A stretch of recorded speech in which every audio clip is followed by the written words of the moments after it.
X, porque esse homem deve ser X desão Y e essa mulher deve ser portadora X desão X desinho. Porque se isso acontece, as meninas só podem ser X desão ou X desão X desinho. Mas os meninos podem ser X desão Y ou X desinho Y. E aí vão ser daltônicos. Então é errado, não é real. Mas enfim. Gente, se for ligado ao X dominante, é aquela história. Na ligada ao X dominante, um homem afetado transmite para todas as filhas e para nenhum filho. Se vocês virem isso, deve ser ligado ao X dominante. Sempre que vocês olharem o heredograma e tiveram uma tendência sexual, deve ser relacionado com funções sexuais. Se afetar machos e fêmeas da mesma forma, se o homem transmite para filhos e filhas, se a mulher transmite para filhos e filhas, aí deve ser autossômico.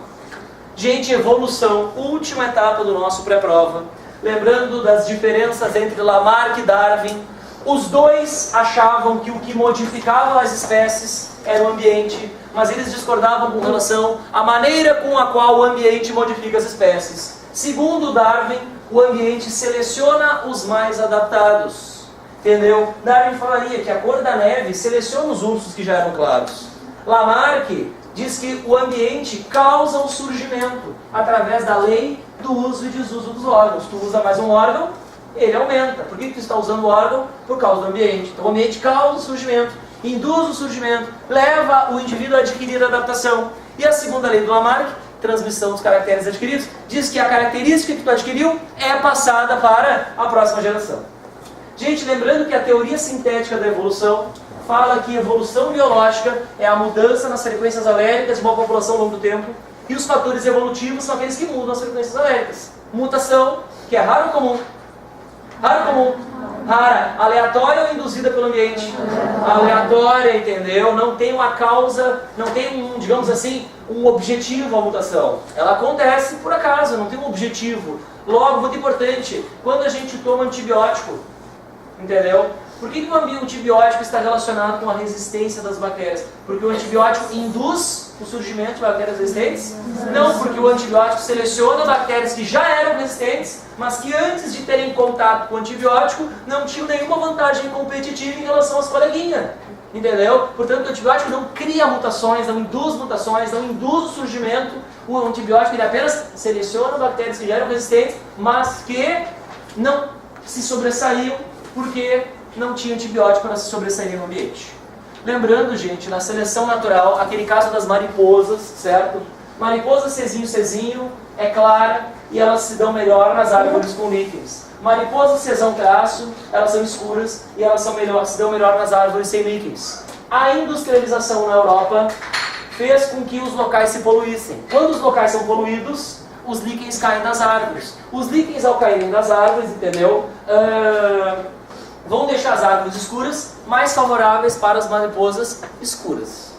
Pessoal, especiação, lembrando que segundo o conceito biológico de espécie, entendeu? Espécie é um grupo de populações capazes de cruzar entre si e deixar descendentes férteis e incapazes de cruzarem com outras populações e deixarem descendentes férteis. Portanto, por que o sabiá não acasala com o quero-quero? Por que o sabiá não acasala com o quero-quero? Eles estão em isolamento reprodutivo. Isso não quer dizer que eles estejam em isolamento geográfico. Eles vivem lá na redenção, mas eles não transam. E por isso eles não são da mesma espécie. Gente, lembrando que o fluxo gênico significa grupos transando. Se grupos se mantêm transando, isso ajuda ou atrapalha esses grupos a se diferenciarem? Atrapalha. Portanto, qual é a principal maneira de tu induzir a diferenciação de grupos? O isolamento geográfico, porque o isolamento geográfico impede o fluxo gênico, entendeu? O isolamento geográfico prolongado permite que os dois grupos que estão separados se diferenciem tanto um do outro, que vai chegar um ponto que eles vão se diferenciar de um jeito e não vão mais conseguir acasalar, e quando não acasalar mais, já é uma espécie nova.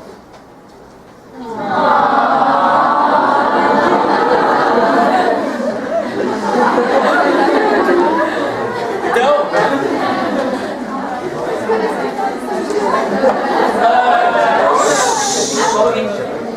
eu nunca gosto de desejar boa sorte. Eu sempre gosto de desejar boa prova. Parece uma besteira, né? Mas pra mim é muito importante. Entendeu? Porque a sorte ou o azar a gente não tem como controlar. mas fazer uma boa prova é muito mais da nossa alçada de controle, entendeu? Do que outra coisa. Pessoal, eu espero de todo o coração que vocês levem as minhas orientações, levem essa folhinha para o dia da prova, não fiquem lendo apenas o que cai, leiam as orientações sobre como fazer a prova, porque eu estava falando para o pessoal, o Enem, gente, ele é desafiador por vários motivos. O primeiro é que é uma prova que tu tem que cuidar do tempo, e a gente não está acostumado a cuidar de tempo. O segundo é o TRI, esse método de correção diferente. O terceiro é que as questões do Enem, elas são muito diferentes das que a gente está habituado. Então, como o Enem é uma prova que tem estilo muito diferente, a gente tem que pensar em como a gente vai fazer, e não apenas em estudar o conteúdo. Gente, é clichê o que eu vou falar, mas a gente tem que falar porque é verdade, tá? Vocês estudaram, vocês sabem o conteúdo, tá? Eu não preciso nem ficar aqui falando. Quem fez os Enems antigos sabe que tudo que eu botei aqui tá aqui. Não tem mágica, tem estudo, entendeu? Não tem sobrenatural, entendeu? Ai, adivinhou o que vai cair? Não, eu não adivinhei o que vai cair. Eu fiz um estudo neurótico de tudo que sempre cai e estou trazendo para vocês. O que, aliás, não é nada mais do que a minha obrigação. Portanto, esse papo de ficar se vangloriando porque acertou o que caiu na prova, me desculpa, não tem que se vangloriar, é obrigação do professor. E o professor não é sobrenatural porque faz isso. Ele apenas estuda neuroticamente as provas, vê as coisas que mais caem e traz para os alunos esses conteúdos com esses enfoques. Deus não tem mistério, qualquer pessoa que entenda de preparação para concursos, entendeu? Faz isso aí, é o mínimo que a gente pode fazer por vocês. Pessoal, a minha grande alegria, entendeu? É, como eu falei para vocês, ver que as minhas aulas e que as minhas explicações e que os meus macetes, entendeu?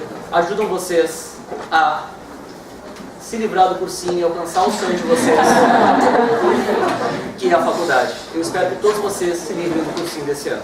Valeu, gente. Bom Enem.